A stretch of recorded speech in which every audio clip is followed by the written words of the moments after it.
All right, so the Patriots are on the clock. As again, Abdul Carter, the 3rd overall pick, going to the New York Giants. Patriots with the 4th overall pick coming up in just a second here. But they hit on the 3rd overall pick last year, as it seems, with Drake May. Now can they hit on the 4th overall pick, which could prevent Drake May from getting hit as we get into the 2025 NFL Draft. And again, Burt Breer is going to have the pick before anybody else. I don't know if you've been watching alongside. Will Campbell.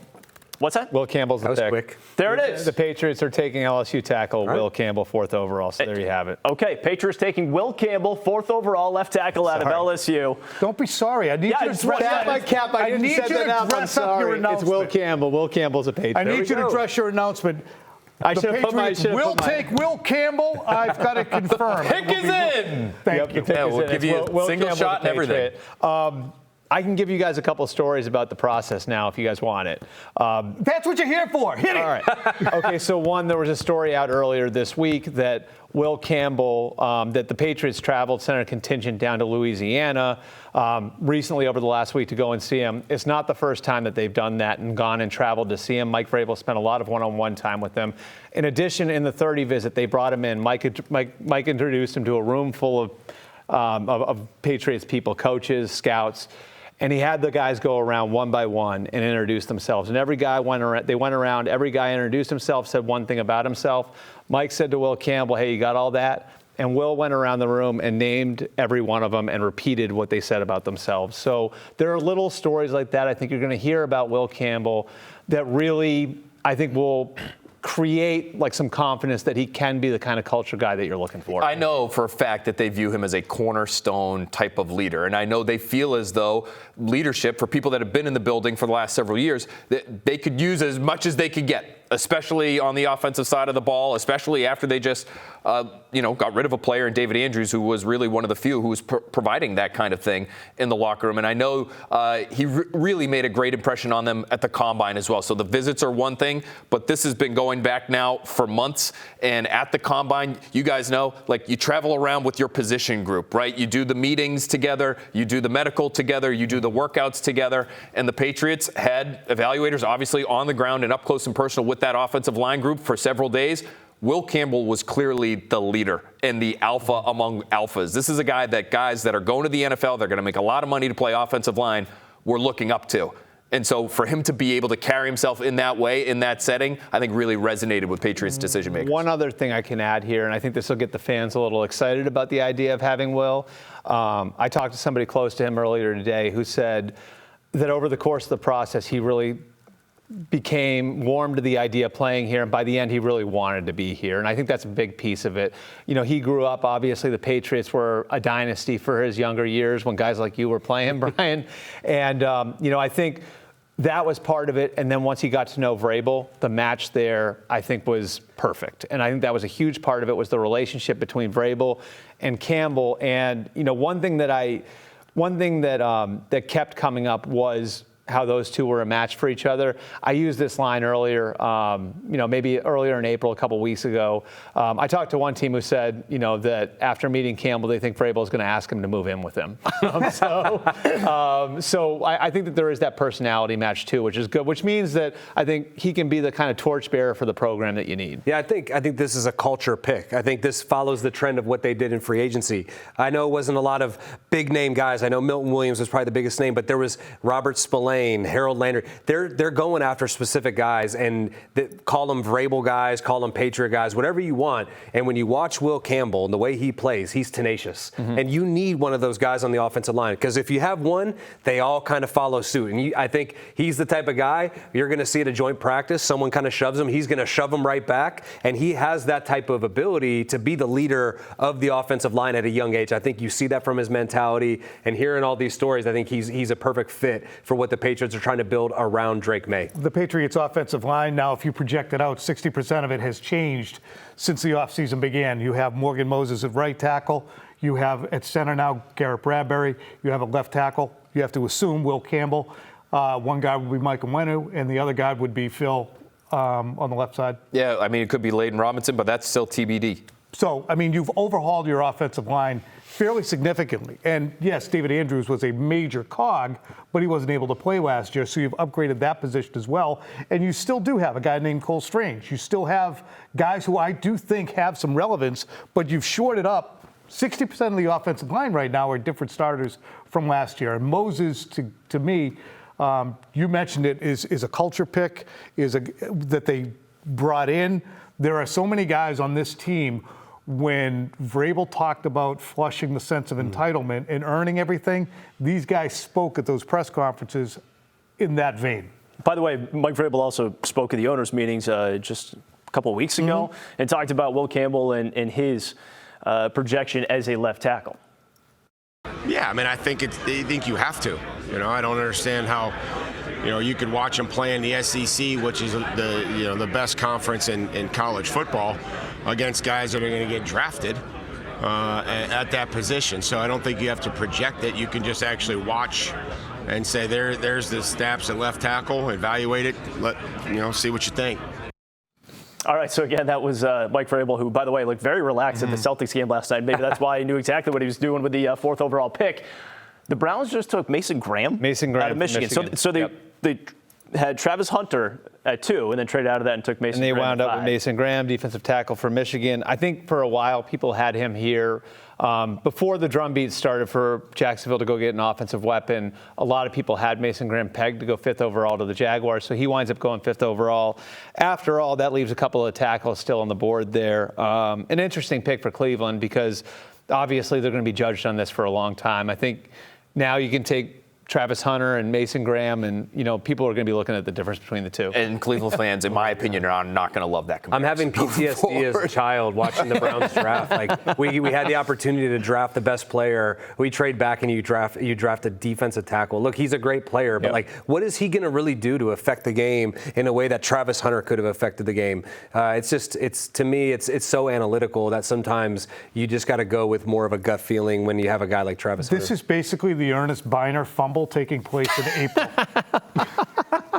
The drive. Yeah. Oh, Red Right 88. We had like the poll up all night and everything else. We didn't really talk about Mason Graham as potentially being the 4th overall pick. So there he is at number 5. If there were fans out there that didn't want the Patriots to take a left tackle, take Will Campbell, I don't know how many of them actually had Mason Graham as the next name up there with Ashton Genty, Ty Warren, other offensive weapons that weren't there. There's some droppers in the top 10 right now to a degree, or am I wrong? No, Mason Graham. I thought Mason Graham might be one of those droppers because even though he had a great career at Michigan, and boy, he is a violent player. He understands how to use his hands, how to play with leverage, really good against the run. But the reason it's a surprising pick to me, again, for an analytically driven team, is he is not a guy that is projecting as Aaron Donald or somebody who's going to rack up 12, 13, 14 sacks a season. He's going to be a solid player, but he's a little bit undersized, and so he's going to have to make the most of everything he has in terms of arm length and weight. He weighed in at 296 at the combine. So this is not like your Quinnen Williams freaky defensive tackle that they're taking in the top 5 here, which to me makes it really questionable. Yeah, I think it's fascinating now. I think Ashton Genty becomes a person of interest because I think there's potential for another trade up now. So if Pete Carroll, who's always valued running backs, but I don't think they're sort of at the point of their build where you would take a running back, it'd probably be more of a foundational piece like an offensive tackle. Pete's obviously invested in guys like Rashad Penny and Marshawn Lynch and Kenneth Walker over the years in Seattle. If he gets by Seattle, do the Jets take him at 7? Probably not. They have Breece Hall. And so now you're talking about potentially maybe somebody like Denver being able to move up. As Will Campbell, we're still digesting that pick to an extent too.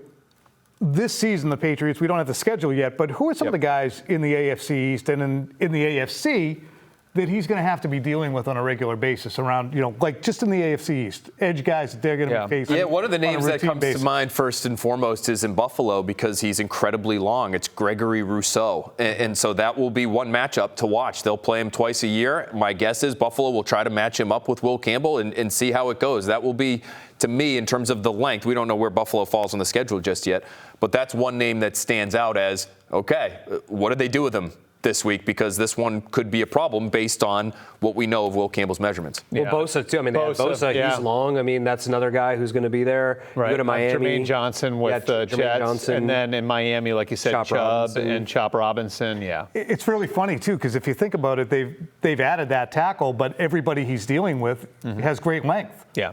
You know, Robinson's not as long. Robinson's not as long. No. Phillips is, I think. Phillips is pretty long. Phillips is long. He's big. Oh, yeah. I mean, he's got long arms. But you still, you can't go, so you got long arm Vidarian Lowe out there getting turnstiled. At least, now you're looking at an upgrade. God bless him, love him.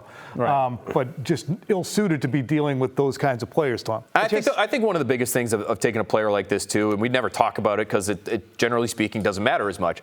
Will Campbell's an excellent run blocker. He is tenacious. He is relentless. He is powerful as a guy who's a 600-pound plus squatter. And so when he locks onto you, regardless of the length of his arms, he gets his body on you. He is athletic enough and strong enough to be able to move people in the run game. And that was something the Patriots simply could not do. And when you're talking about protecting Drake May and getting him the weaponry he needs, yes, you're talking about pass catchers. Yes, you're talking about pass protection, but giving him a run game so that they can work, especially in McDaniel's offense. Brian, you know this better than anybody. Marrying the run to the pass and allowing the quarterback to take a little bit of a breather every once in a while with an effective run game, this will help in that regard. Yeah, and one thing that we all have to remember is with this new offensive system, we're not going to see Drake May taking 5-step drops out of the shotgun like we saw last year. He's going to improve in his footwork. He's going to be pushing up in the pocket. It's the first drill we did every single day with Josh. We would drop back and immediately start to push up. And that's going to be drilled in from, if they haven't done it already in this past week's mini camp, he's going to do it every single day. And so when you don't get too deep, it doesn't matter the arm length because all Will Campbell's got to do is be stout. And he's going to be good at that. He can be able to do those things. And I think Drake's improvement as far as manipulating the pocket, look, go back and watch Tom Brady. He never was deeper than about 9 yards, and he pushed up to about 6 or 7. So I think that's going to be an improvement as well. It's about a foundational piece, a young 21-year-old that's mature beyond his years. He's a leader, he's durable, he's physical, dependable, accountable. He's a quick study. We spent a lot of time with him, and whatever mistakes that showed up, which they all do, he recovers quickly and can fix those mistakes. And this was a very, very easy pick for us. You said a few times that New England is where you wanted to be. Why is that? I just think that the culture and, the New England Patriot logo speaks for itself. I believe in the guys in that locker room. I believe in the quarterback. And Coach Vrabel is, my kind of guy. He's all ball, no BS. And that's what I want to play for. He's very hands-on. He loves the players that he coaches. And, I just want to be a part of that. And this is brought to you by John Sewer and Drain Cleaning, the name to know when the drains don't flow. You got to leave your drain pain to the experts. John Sewer is on call 24 hours a day, 365 days a year. They do the dirty jobs, so you don't have to. Visit their website today at johnsewer.com. John Sewer, they get the job done. On the Zoom right now, we have Bill O'Brien, Boston College head football coach. He's joining us. He recruited Will Campbell. Here he is. We got joining Brian Hoyer, Phil Perry, and Albert Breer. Thanks for taking some time, Billy. Hey, guys. Thanks for having me. Good deal. First question. When you see a player like this, how does he project? What were your impressions of him when you recruited him, and what do you think he will do for the Patriots? I mean, first of all, he's very tough. Right? He's a tough guy. He finishes blocks. I think he's got really good athleticism. He's probably almost 6'6". I think he's like they said tonight. He's 6'5" and 7/8. He's able to punch and pass protection. He's able to understand the different types of pass sets you have to take relative to who you're blocking. He played in the SEC. He started many years in the SEC, which I'm not saying that's the NFL, but that's about as close as it gets. And, I think the Patriots made a great pick. Billy O, this is a first for me. I get to interview an old coach. We've been together multiple times here in New England. Blue, you're my boy, Blue. Down in Houston, obviously, that's where I first interacted with Mike Vrabel. You talk about toughness. To me, I feel like he fits what Vrabes wants as a player, as a person. What do you make of the arm length talk? I mean, for you and I, when I first got here, Matt Light was a left tackle, didn't have the longest arms, but did a tremendous job. From your standpoint with Josh, being the offensive coordinator, how is he going to handle that? And what do you make of people saying, oh, his arms are too short? Yeah, I think you're exactly right. I mean, this guy's Louisiana tough now. I mean, I remember he came to camp at Alabama. And, camp at Alabama coming out of high school is not very easy. There's, one-on-ones that in no pads.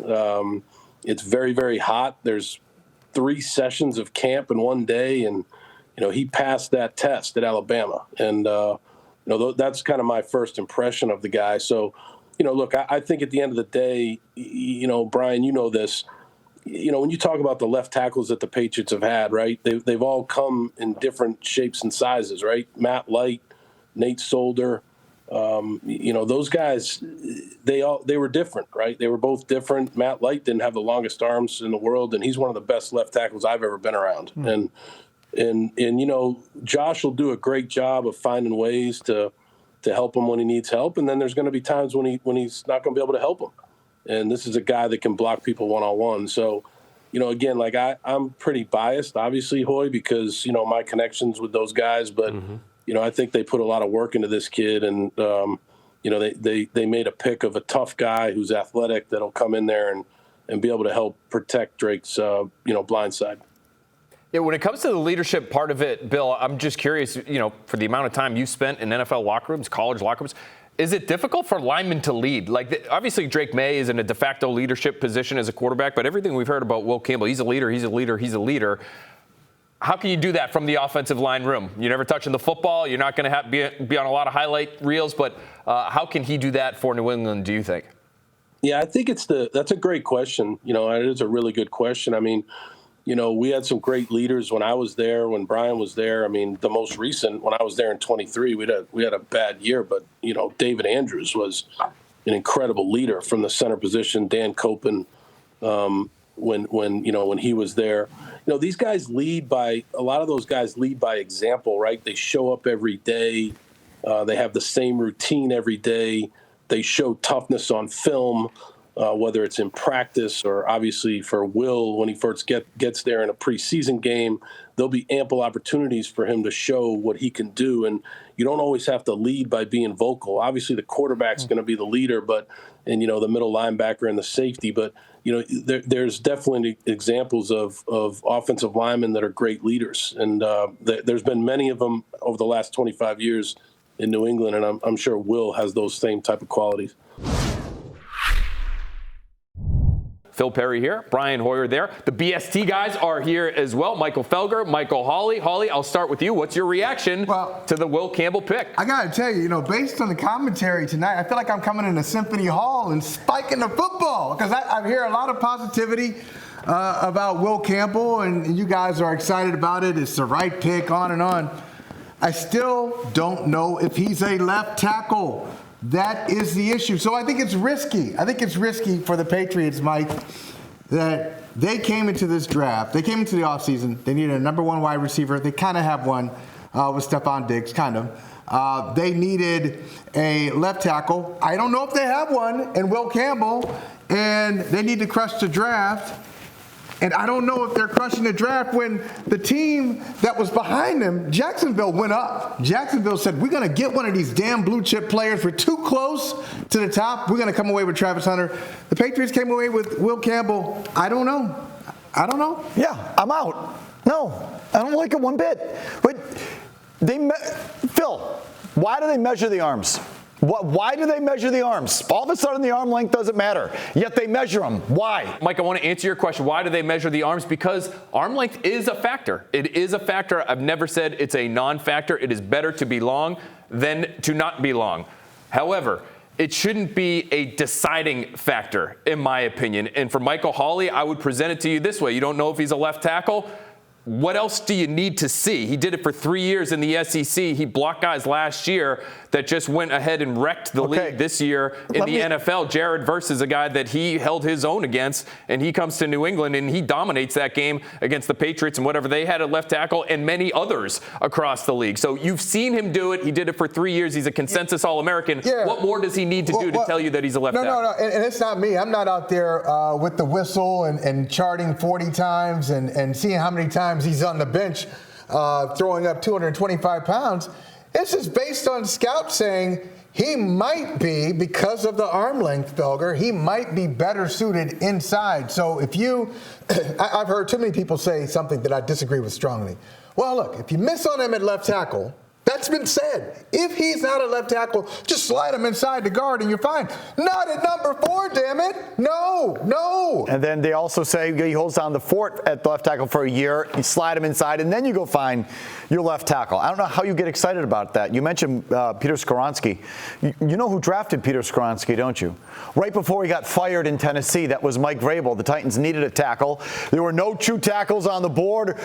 They drafted Peter Skoronski, who had short little arms at Northwestern, blocking Big Ten pass rushers on a daily basis. They drafted him at tackle, immediately had to kick him into guard. That's where he's been since, and he's not even very good at that. That is why I thought they were not going to do this, that Mike Vrabel, I don't know if that's the thing that got him fired. It probably wasn't, but it was on the list. It was, those last several moves that got him fired in Tennessee. I thought he'd be emotionally scarred by doing that, and he wouldn't go back and make the same mistake that he made in Tennessee, but he just did. And just in all fairness, I don't know I know Vrabel was there. I don't know if Skoronski was, I don't know if that was post John Robinson, if that is Rand Carthon's pick or John Robinson's pick, the general manager. Well, apparently Vrabel carved out some power by the end there, and so that was his pick. That's on Vrabel. And by the way, I just want to say, guys, college football Final Four. Stop with the SEC. It's the best conference in college football. No.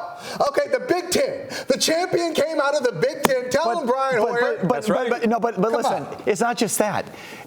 Just because he plays in the SEC, that's an automatic. Well, then Mac Jones would still be your quarterback, because it seemed to me that he was playing. Mike? Who are you taking? The guy blocked Jared Verse. He blocked Will Anderson. These are two of the guys. Yeah. These are guys that are among the best pass rushers. And we're not talking about Mac Jones. We're talking about offensive linemen. No, you're talking SEC. Mac Jones stood in the perfect pocket and delivered to guys that were first-round picks at receiver down the field. This guy's going one-on-one against premier athletes at premier positions. I'll give you plenty of guys. Evidence. It's there for you. You could watch it happen. I'll give you plenty of guys who come out of the SEC who went against high-level competition who epically suck.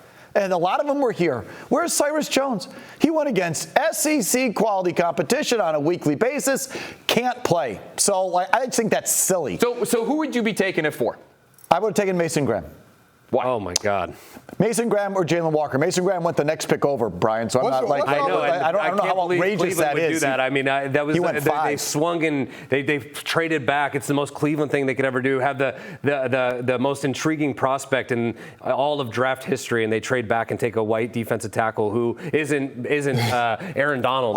Great job, Cleveland. Well, listen, I'm not taking Mason Graham over Travis Hunter. No, but I'm saying I'm taking him over the. I'm taking over. How is Mason Graham helping Drake May? He's not. And the thing that I would say about Will Campbell, and when Bill O'Brien gets up here and talks about his demeanor, his attitude, the way he leads, when Doug Marrone is the offensive line coach and he vouches for him, when Josh McDaniels, who's one of the best offensive play callers in the history of our game, says, yeah, we want to take this guy, and you see Mike Vrabel get up there and say, look, this was the guy we wanted. We spent more time with him than we could have possibly even imagined. He retained the information. You hear Albert Breer go. They went in. They brought him in. He remembered every single guy's name, what he knew about those people. He's a part of the culture, and I think it's part of the trend when you saw the type of people they went out and signed in free agency. They're not just going out for great players, but great players that help build the culture that they're trying to build. And to me, he is the type of player that Vrabel's looking for. He's the type of player that I knew and played with in New England, the Matt Lights,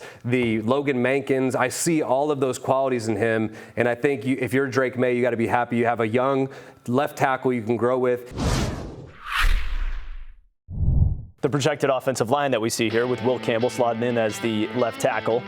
You got Cole Strange, Layden Robinson at left guard, Garrett Bradbury, your center, Mike Onwenu, Morgan Moses. That offensive line that you see right there, the projected offensive line, is that good enough? Or do you need to go out there and look at adding another tackle in this draft? I would continue to attack the line, and I would add 2.